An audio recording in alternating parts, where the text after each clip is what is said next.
On a philosophical level, you got to decide how you want to sell, right? There's a spectrum, which is no convincing, which is where I operate. And then on the other side of the spectrum is heavy salesmanship or saleswomanship. And that's where they say no. And then that's an invitation to like, okay, tell me more about that. Is this 5 minutes ago you told me that it was important for you to get out of pain and get pleasure? Is that still the case? Yes, it's still the case. Okay, is there some aspect of the offer that doesn't resonate for you? Is it the offer or the price?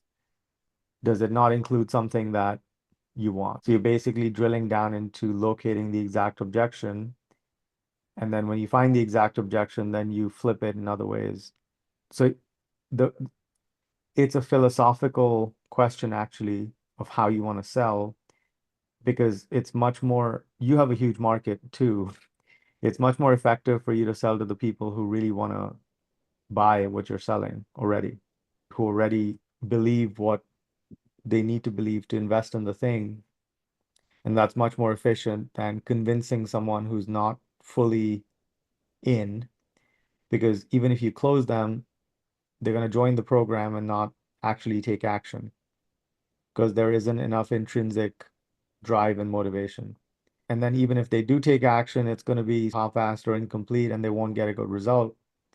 And they're not going to stay for very long. So when we optimize a business for retention, it's actually completely changing how we think about sales. Sales stops being how can I get as many people as I can into my honey trap to extract as much of money as I can as fast as possible. Sales becomes a game of how do we filter for the right people I want to be in a long-term, mutually beneficial relationship with. Like I want the people who are going to want to stay in for 1, 2, 3 years. And that may, in depending on the situation, industry person, require a different style of selling. Because if I have to convince someone to buy the thing, then do they really want it? And if they don't really want it, how long are they actually going to stay? So a lot of problems in business come from us needing the sale and bringing in people who shouldn't be there because they haven't, and maybe they'll build a conviction in 60 days, right? Because they need more suffering before they build a resolve.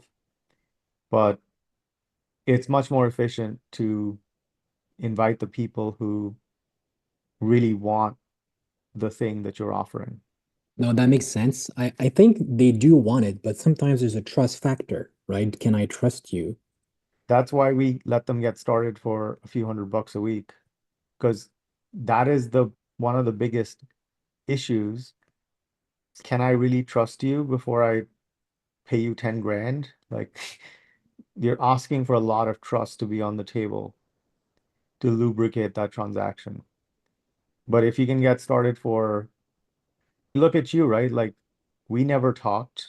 You jumped in over email, but I bet one of the reasons why you said yes was because, okay, it's $300. Like worst case, this totally sucks and it's not my thing. Okay, it's $300. I see enough here that to think that I'm gonna get something out of this, but it's $300, whatever. So we take so much risk off the table. There's still a little bit of risk and barrier, but we're not letting risk be the constraint in the transaction and sales. I'll tell you personally, I don't want to build a business where I have to spend any time convincing anyone to do anything that I think they should do, even if it might be in their best interest. Like even in the accelerator, I don't try to, if someone's, I want to do sales calls, I'm like, great. I'm happy that you know exactly what you want. Let's figure out how to do that.